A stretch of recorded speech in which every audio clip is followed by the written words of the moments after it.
감사합니다. 우리 사순절 기간을 맞이해서 예수님에 대해서 묵상하고 또 특별히 우리 아이들과 함께 하는 예배이기 때문에 한번 영상을 좀 준비했습니다. 오늘 같이 말씀을 들으면서 여러분 생각했으면 좋겠습니다. 지난주에 이어서 말씀을 좀 드리겠습니다. 르호보암은 솔로몬 왕의 아들이었죠. 그래서 아버지를 이어서 이스라엘의 왕이 된 사람입니다. 그런데 이 르호보암이 잘못된 결정으로 인하여서 통일 왕국이었던 이스라엘이 남왕국과 북왕국으로 둘로 쪼개지는 그런 안타까운 일이 벌어지게 되었습니다. 그래서 왜 르호보암이 이런 선택을 하게 되었을까에 대한 말씀을 지난주에 여러분들께 드렸습니다. 오늘은 여기에 덧붙여서 한 가지를 더 말씀을 드리도록 하겠습니다. 오늘 본문 14절에서 르호보암은 자신의 주변에 있는 사람들로부터 조언을 듣고 백성들에게 대답합니다. 내 아버지는 채찍으로 너희를 징계하였으나 나는 전갈 채찍으로 너희를 징치하리라. 이 대목이 아주 중요한 단서가 있는 대목입니다. 이 14절 여러분 뭔가 이렇게 좀 느껴지는 게 없습니까? 르호보암이 백성들에게 대답하는 이 14절에서 뭔가가 중요한 단서가 있습니다. 그것이 뭐냐면 열등감입니다. 열등감. 르호보암이 왕으로 등극하는 역사의 전면에 등장하는 첫 장면인데 처음부터 아버지 이야기가 계속해서 등장합니다. 르호보암의 아버지가 누구였습니까? 이스라엘의 위대한 왕, 지혜의 대명사 솔로몬이었습니다. 그러니까 저는 이 장면에서 아버지의 큰 그늘 아래 가려져 있는 아들의 모습을 봅니다. 그래서 자식이 부모의 그늘 아래 있다는 게 뭐가 나쁘겠습니까? 좋은 일이 될 수 있는 거죠. 그런데 그것을 좋은 쪽으로 소화해내는 사람이 있는 반면에 또 그렇지 못한 경우들도 많습니다. 그래서 열등감을 강하게 느끼면서 살아가는 사람들을 옆에서 가만히 지켜보면요, 자신이 열등감을 느끼면 느낄수록 상대적으로 우월감을 느낄 수 있는, 그러니까 내가 좀 부족한 부분이 있지만 상대적으로 우월감을 느낄 수 있는 그 부분을 본능적으로 모색합니다. 이 과정 속에서 때로는 조금 치사한 방법을 동원하기도 합니다. 그래서 자기보다 못한 사람, 자기보다 아래에 있는 사람을 무시하기도 합니다. 자기보다 높은 위치에 있는 사람, 나보다 많이 배운 사람, 나보다 좋은 학교 나온 사람, 나보다 부유한 그 사람이 부러우면 부러울수록 보다 낮은 직책에 있는 사람, 보다 못한 사람을 무시하는 형태로 자신의 열등감을 표출합니다. 그래서 회사에서도요, 함께 일하는 상사가 학벌이나 능력면에 있어서 열등감이 많은 사람이면요, 밑에서 일하는 사람들이 굉장히 피곤합니다. 이거는 교회에서도 마찬가지인 것 같더라고요. 목회자들 그룹 사이에서 또 사역자들 그룹 사이에서도 역시 그런 것 같습니다. 르호보암은요, 자신의 그 아버지에 대해서 열등감이 있었습니다. 그러니까 사람들은 말끝마다 아버지 이야기를 하면서 아버지와 자신을 비교하는 거였습니다. 그래서 여기 있는 분들 중에서도 아마 살면서 비슷한 경험을 하신 분들이 계실 거라고 짐작해 봅니다. 그러니까 사람들이 나를 만나서 나하고 인사하고 교제하는데 나를 나로 보지 않고 누구의 아들, 누구의 딸, 누구의 남편, 누구의 아내 이런 식으로 보는 거예요. 그러니까 이게 처음에 한두 번 들을 때는 괜찮은데 반복되면 반복될수록 좋은 게 좋은 거야를 넘어서서 이게 좀 부담이 되고, 내가 아버지보다 못하면 어떡하지? 우리 부모님보다는 조금 더 나아야 되는데, 그런 생각에 짓눌리게 되죠. 그래서 자아가 건강하고요, 자존감이 높은 사람들에게는 전혀 이것이 문제가 되지 않습니다. 그렇지 못한 사람들이 있기 때문에 문제가 되는 겁니다. 역대하 13장 7절을 보면요, 똑같은 내용을 다른 관점에서 다루고 있습니다. 역대하 13장 7절을 제가 읽어드리겠습니다. 르호보암이 어리고 마음이 연약하여 그들의 입을 능히 막지 못하였었느니라. 그러니까 르호보암에 대해서 성경이 기술하는데, 르호보암은 겁이 많고 마음이 여렸던 자라고 합니다. 그러니까 오늘 본문 열왕기상에서 르호보암이 백성들을 향하여서 왜 그런 결정을 내릴 수밖에 없었을까가 이해가 되는 대목입니다. 그러니까 르호보암은 강한 사람이 아니었습니다. 그러나 그 아버지에 대한 열등감 속에서 사람들의 시선을 의식한 채로 강한 척을 하고 있는 겁니다. 백성들 앞에서 약한 모습 보이지 않으려고 일부러 세게 나가는 모습이 르호보암이었고 그의 결정이었습니다. 르호보암은요, 계속해서 비교를 합니다.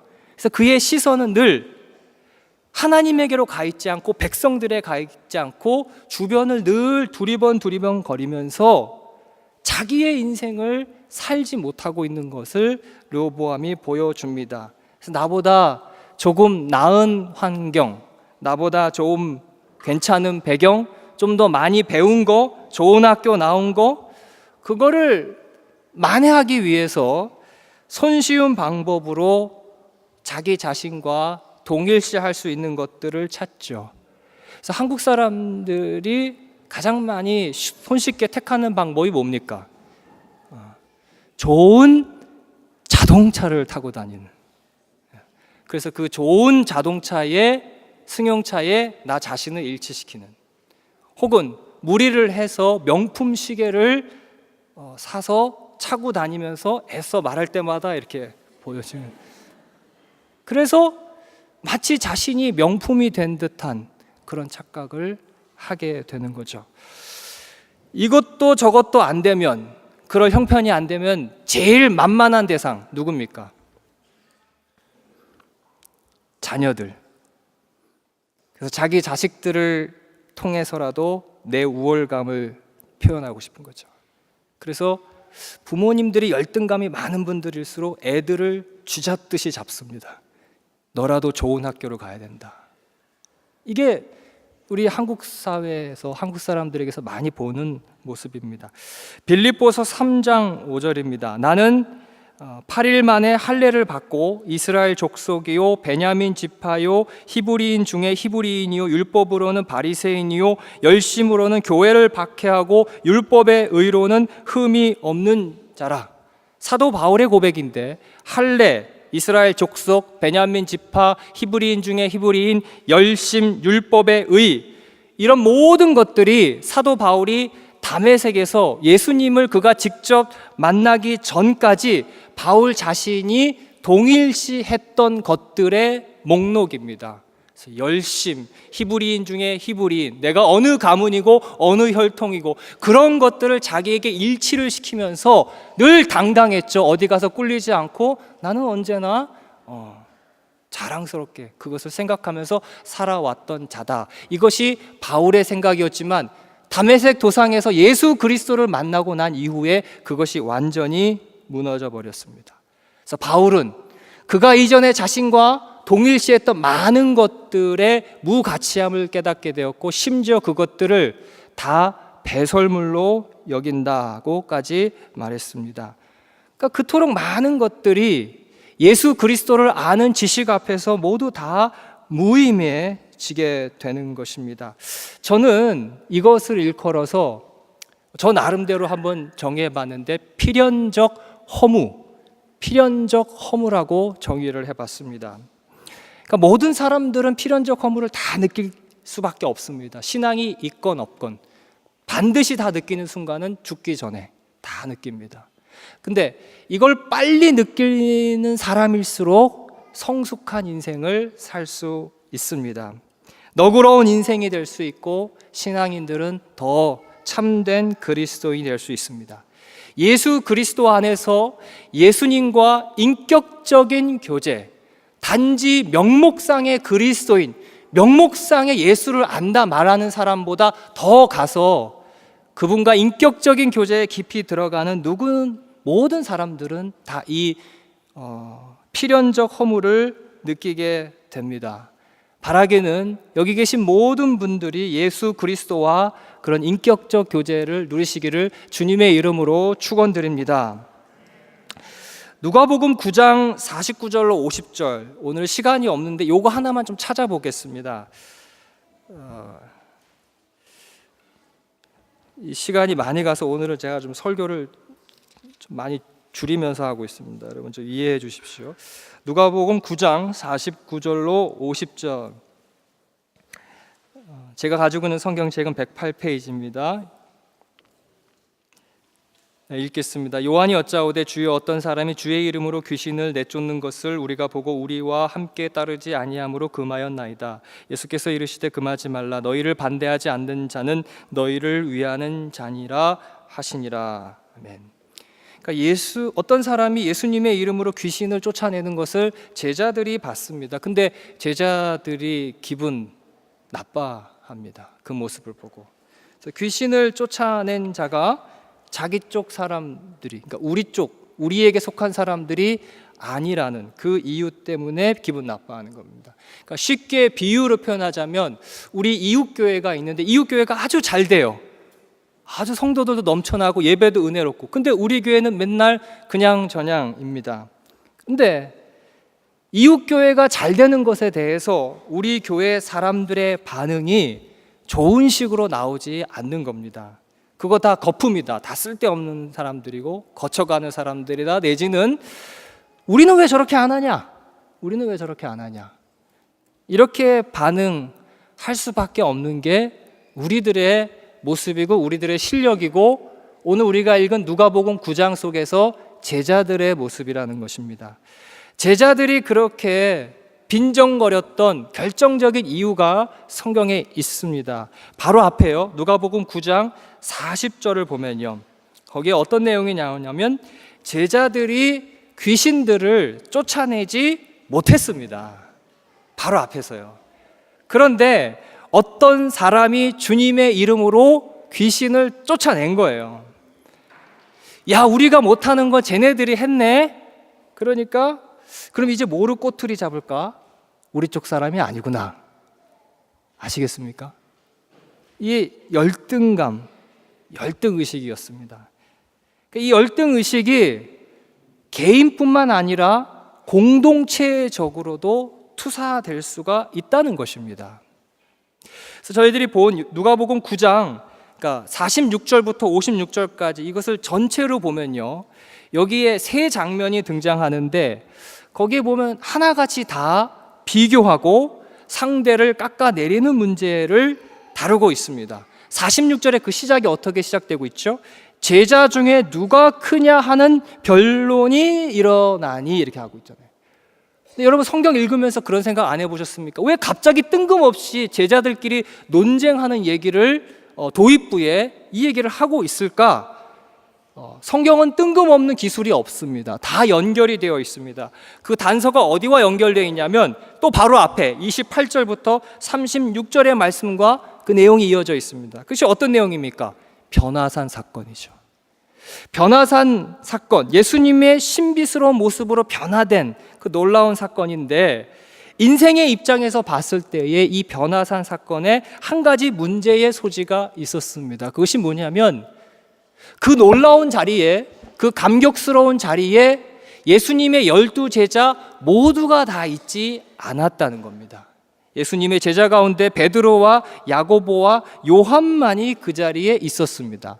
그러니까 이 놀라운 상황이 제자들에게는 어떤 현실을 만들어냈냐면요, 그 놀라운 경험을 한 사람과 그 놀라운 경험을 하지 못한 사람의 구분을 만들어낸 것입니다. 그래서 바로 뒤에 제자들 사이에서 그런 변론이 일어난 겁니다. 우리 중에 누가 더 위대한가 보자.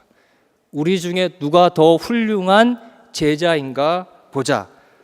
그러니까 경험을 한 사람들은 자신들의 그 놀라운 신적 경험으로 인하여서 자기들이 우월하다고 생각하기 시작했고, 또 또 그것을 못한 사람들, 그 자리에 없었던 사람들은 너만 잘났냐? 너희들만 잘났냐? 라는 식으로 반응이 나온 겁니다. 그래서 그게 변론이 일어나는 것이죠. 그래서 여러분, 이 누가복음 9장의 본문이 반복해서 보여주고 있는 구절들을 여러분 잘 보면 귀신을 쫓아낸 사람과 쫓아내지 못한 사람, 변화산 체험을 한 사람과 그 체험을 하지 못한 사람이 나누어지고 있습니다. 그리고 그 사이에서 열등의식이 어떠한 형태로 뿌리 내리고 커가고 있는가를 보십시오. 개인을 넘어서서 공동체로 확산이 되고 그것이 분란과 분쟁의 원인으로 작용하고 있습니다. 마지막 장면 51절에서 56절의 내용도 똑같습니다. 예수님이 예루살렘으로 가는데 사마리아 사람들이 예수님 일행을 거부했습니다. 그랬더니 제자 중에 야고보와 요한이 어떻게 반응하고 있는가? 54절입니다. 제자 야고보와 요한이 이를 보고 이르되 주여 우리가 불을 명하여 하늘로부터 내려 저들을 멸하라 하기를 원하시나이까?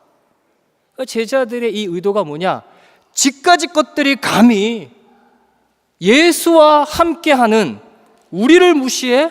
감히 다 쓸어버리십시오 라고 그 제자들이 예수님께 얘기하는 것입니다. 그랬더니 예수님이 뭐라고 얘기하시죠?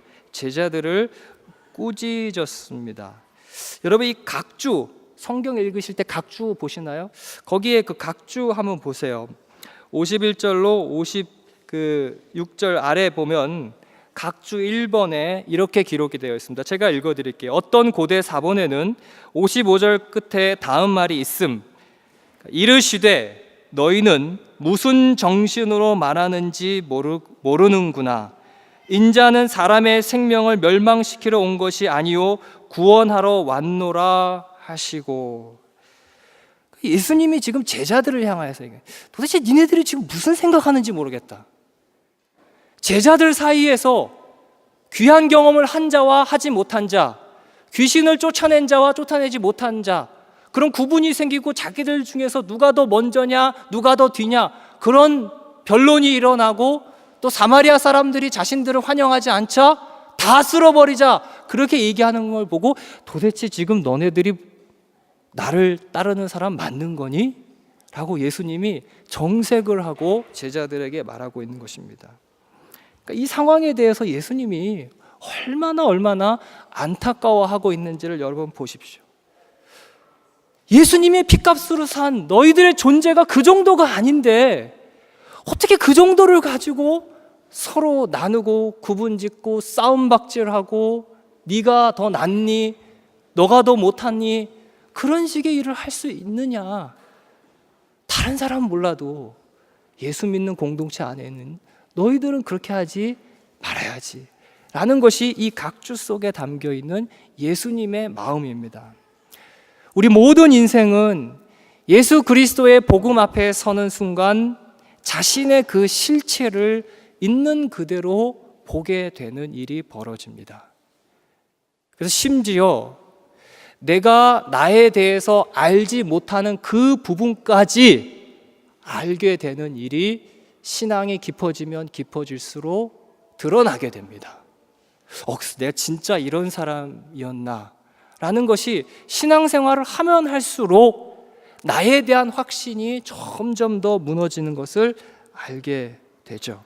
그래서 내가 애써 감추고 싶었던 것들, 다른 사람이 알지 못하는 나만의 그 모습들, 방패 삼고자 했던 것들, 그 모든 것들이 하나님 안에서 얼마나 그것이 무가치한 것이고 무의미한 것인지를 깨닫게 됩니다. 사랑하는 성도 여러분, 눈을 들어 하늘을 보시면서 동시에 여러분 자신을 정직하게 제발 들여다보시기 바랍니다. 우리 함께 기도합시다 하면 따발총처럼 다다다다다 쏟아내기 전에 먼저 여러분의 시선을 여러분의 내면으로 향하시고 여러분 속에 과연 무엇이 있는지를 깊이 살펴보고 그리고 기도하셨으면 좋겠습니다. 내가 지금 무엇으로 나를 가리고 있는가? 내가 지금 무엇으로 나 자신의 그런 것들을 방패 삼고 있는가? 다 다릅니다. 저에게도 있고 여러분들에게도 있고 그거 없는 사람 없습니다. 그걸 봐야 됩니다.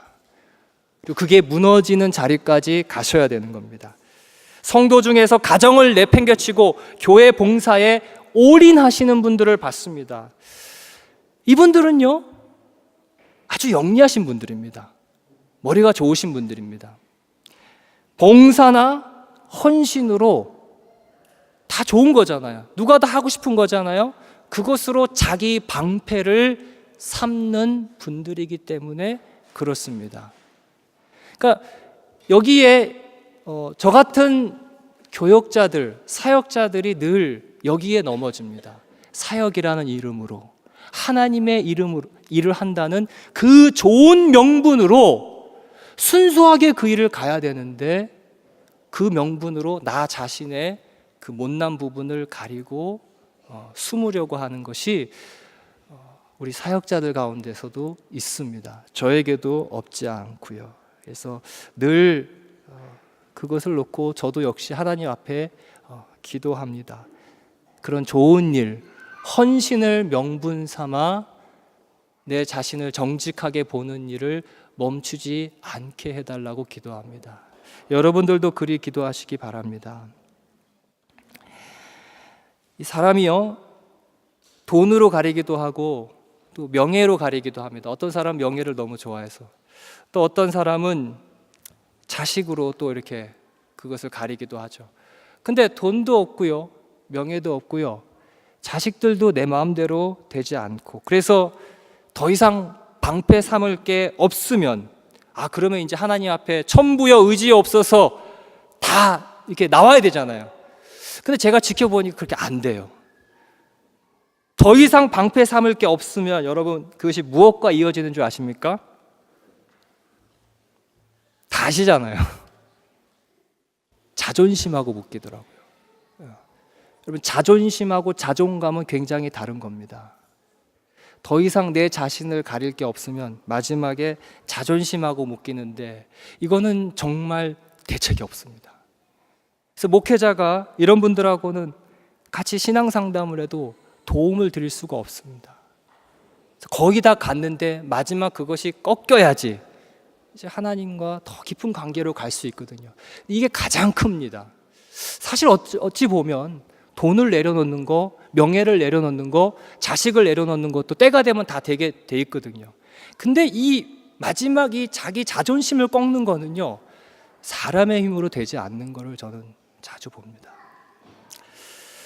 미국에서 어떤 교수님이 목사님을 뵙기 위해서 그 목사님이 심우하시는 교회를 방문했습니다.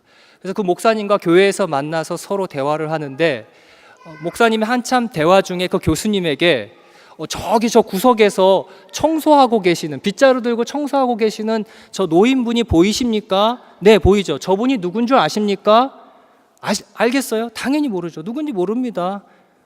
그랬더니 그 목사님이 하시는 말씀이, 그분은 노벨 물리학상을 받으신 저명한 학자이십니다 라고 목사님이 대답했습니다.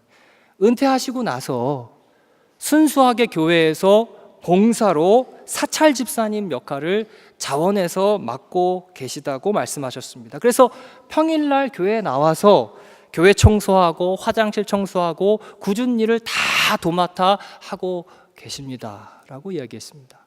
저는 이 이야기가 참 제게 인상적으로 다가왔습니다. 성도 여러분, 하나님의 참된 자녀들은 자신이 어떠한 상황, 어떠한 위치, 어떠한 장소, 어떠한 모습으로 있든지 간에 하나님의 자녀들은 자유롭습니다. 자유를 누립니다. 더 이상 누군가와 나를 비교할 필요를 못 느끼게 됩니다. 더 이상 내 약점을 가리기 위해서 누군가에게 호통을 쳐야 될 필요도 없으며, 더 이상 누군가 앞에서 일부러 애써 부자연스럽게 강한 척을 할 필요도 없으며, 사람들의 시선들로부터 자유롭습니다. 찬양할 때도, 기도할 때도 누가 내 기도 들으면 어떨까? 누가 내 찬양하는 거 나 음친데 들으면 어떨까? 그런 모든 것들로부터 자유로운 상태에서 하나님께 목 놓아 부르짖고 찬양하게 됩니다. 이것이 참된 성도의 모습입니다. 사랑하는 성도 여러분, 목사인 저는 늘 이것을 위해서 기도합니다. 여러분들이 여러분들의 그 진짜 가치를 좀 깨달았으면 좋겠습니다. 그렇게 하나님께 기도하고 있습니다.